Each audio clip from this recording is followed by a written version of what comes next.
Good morning. I apologize for not being with you in person, but we'll try it this way and see how it goes.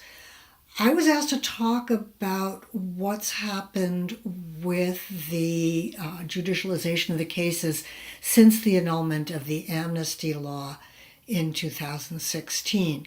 So I want to talk first about a couple of cases and then talk about some of the challenges to bringing these cases forward. There have been very few cases that have moved forward. That's the first thing to say. Pretty much all of them have been cases that were brought before the amnesty law was put into effect and have now been reopened. There are practically no new cases that are going forward. Of the ones that have been reopened, they're pretty much all large-scale massacre cases from 1981 and 1982. I'm not going to talk about the Jesuit case. I'm going to leave that to my colleague Almudena. I'm also not going to talk about the case of Monsignor Romero, which is slightly different. Although it has been reopened, not much has happened. Most of the activity has been around a couple of massacre cases, especially the El Mozote case. El Mozote is a very large massacre, probably the largest in Latin America, that took place in December of 1981 in a number of villages around northern Morazan. About 1,000 people were killed, a majority of them were children. The case was originally brought in 1990, and when the amnesty law was passed in 1993, it was suspended. There was an effort to open it in the mid-2000s, didn't work because of the amnesty law. Once the amnesty was annulled in September of that year, a local judge in Gotera in northern Morazan did reopen the case. He invited the defendants, who are members of the High Command, the surviving members of the Atlacatl Brigade and of the 3rd Brigade out of San Miguel, and a couple of others, to come and give a statement. Most of them showed up eventually. But even though some of them looked like they really wanted to talk, their lawyers told them not to say anything, so they didn't actually give statements. There was then some backing and forthing over a number of months. The defendants were using the same sort of dilatory tactics that we've seen in Guatemala and elsewhere, filing a frivolous appeal about whether the lawyers for the victims actually could represent the victims. It took 6 months for that to work its way through the courts, and it's only been in the last few months that the case has actually moved forward. The judge decided to hear testimony from the people who had given their testimony in 1991, the eyewitnesses and survivors. And they've been hearing these witness testimonies. They've asked people to come forward and first of all ratify what they said in 1991, and then also expand if they want to on what they said then. And these have been very moving and very difficult testimonies, especially a lot of these people are now elderly. It's very hard for them to come. The defendants have taken the position that all the bodies found in El Mozote were guerrillas and that this was an FMLN cemetery, or alternatively, everyone who was killed were actually guerrillas. The forensic evidence kind of makes nonsense of that argument, but that's what they continue to do. So the next steps there, the judge has asked for the military to provide documents. As I'll mention later, the military says they don't have any documents. The judge has said basically that he believes there was a massacre, that he believes that civilians were killed. The problem that he has in not issuing arrest warrants has been that he says he's not convinced of the individual responsibility of each of the people who is named in the complaint. And he wants to see more on chain of command, on individual responsibility, etc. Of course, the military is being singularly uncooperative with that kind of investigation. There's also a couple of other cases. El Calabozo, which is another massacre from 1982, has been reopened, but not very much has happened. There have been a couple of other massacre cases that have been reopened, but really most of the action has been around El Mozote. So, challenges. Well, first challenge is it's been a long time.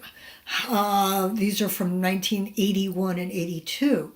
So the defendants, the witnesses, everybody is old. Many of them have passed. Many of them are sick. What to do about testimony from eyewitnesses who are no longer with us is an issue. This has given a certain urgency to the process. It needs to happen soon before more people get sick or pass. Second, there are some procedural complications. The judge in Mozote, and the courts have approved this, has made a distinction between those cases that started before the amnesty law went into effect and those that didn't. For the ones that started before the amnesty law, those are being reopened, and so the argument is that they should use not only the substantive law of the time of the events, but the procedural law of the time when the case was initially filed. That means the old 1973 Criminal Procedure Code, that code has subsequently been changed. There are good reasons why it was changed. It's a terrible code. So what the judge has said is, given that, what he's going to do is apply the old code, but then supplement it with the provisions of the new code that are required to make sure that the process doesn't violate constitutional or international law standards on due process. And no one's quite clear on how that's going to work. Nonetheless, there we are. The advantage of doing that is that the old code had a much greater investigatory role for the judge and a smaller investigatory role for the prosecutor, as opposed to the current procedural code, which puts all the power in the hands of the prosecutor. That takes me to my next challenge. The prosecutor's office has been enormously passive on these cases. Now, this is an improvement from the last Attorney General, who was actively opposed to the cases. So passivity is a move in the right direction, but it's not good enough. There has been very little in the way of support from the prosecutor's office. They've made no motions, they've presented no evidence, they've done no investigation of their own. Everything is coming from the lawyers for the victims who are allowed to participate in the criminal law process in El Salvador.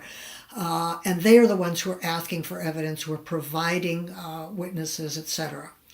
The prosecutor has created a special unit that is supposed to be working on these cases. It has 2 or 3 people in it.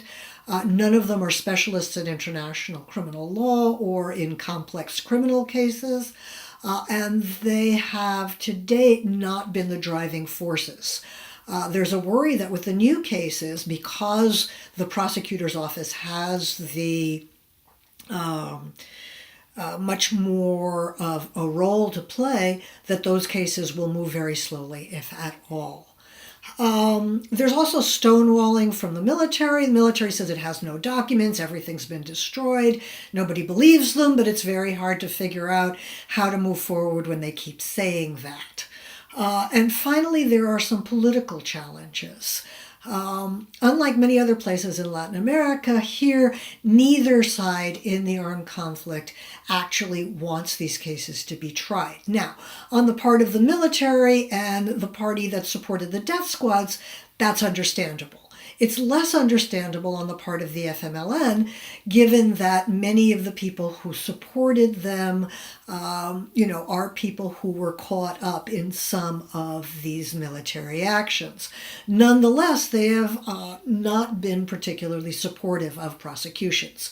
They've been much better on other ways of dealing with the past. They have supported the creation of a commission to search for the disappeared. They have gone and talked to victims and asked for pardons in a number of cases. They have tried to provide small pensions for a few people who are survivors. But on the judicialization of the cases, they have been quite hostile. Part of this may be because there are some members of the FMLN, including the current president, who may have some responsibility in some of the crimes that were committed by the FMLN during the armed conflict. The Truth Commission found that those were a very small proportion of the crimes. Nonetheless, they do exist, and there may be sort of outsized fear that these cases could be brought to justice as well. So this will be a hard process going forward. There will be a lot of attempts by the defendants to try to just slow things down, to delay. And it will be hard to get the cases through arrest warrants to trial and conviction.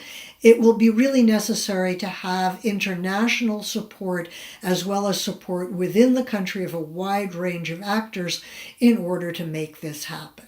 Thanks.